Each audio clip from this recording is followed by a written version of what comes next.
picturesque Tidmouth Tunnel first appeared in the Season 3 episode Buzz Buzz, and continued to pop up sporadically through the show's nearly 40-year run, last appearing in Season 23's Panicky Percy. According to the 2014 Sam Wilkinson map, the tunnel was located between Tidmouth and Tidmouth Halt, on the Little Western.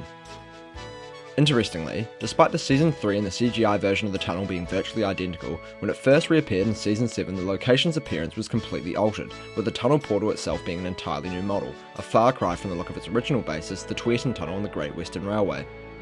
My model of the tunnel portal was made back in 2022, and like my Wide Arch Bridge prop, has never actually been in a video. The model itself is merely a facade, just a flat piece of cardboard with a bore cut out and extra details glued on to give it that iconic castle-like look. To give it a rough and weathered appearance, I drew brick lines with a pencil that were then lightly painted over, followed by some watered down black paint brushed around the bore to represent ash and soot. To create this set, I started off with 2 Tommi tunnels as a base for the hills around the tunnel portal, which would also allow the engines to travel through the hill uninhibited. The 2 undisputed goats of model landforming, VHSs and towels, were used to shape the hills, which were then covered by these Temu grass blankets. The final step before ballasting was setting up the smoke tubes inside of the tunnel, making sure they were positioned correctly to give the impression an engine was actually blowing steam. Assembling the rock face was not unlike a difficult jigsaw puzzle. For the utmost accuracy, I decided not to use the plaster rock faces from my Bulldog remake, and instead opted on using some smaller desert rocks stacked on top of each other. Unsurprisingly, this took a while, as the rocks were sitting precariously on a very steep gradient and kept tumbling down.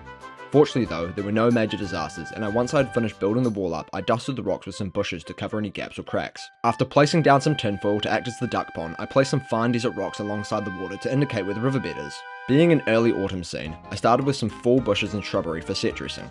While it would have been easy to throw it all on the set and call it a day, I took my time ensuring there was an even balance of colours and textures, as if autumn was just springing up around the island.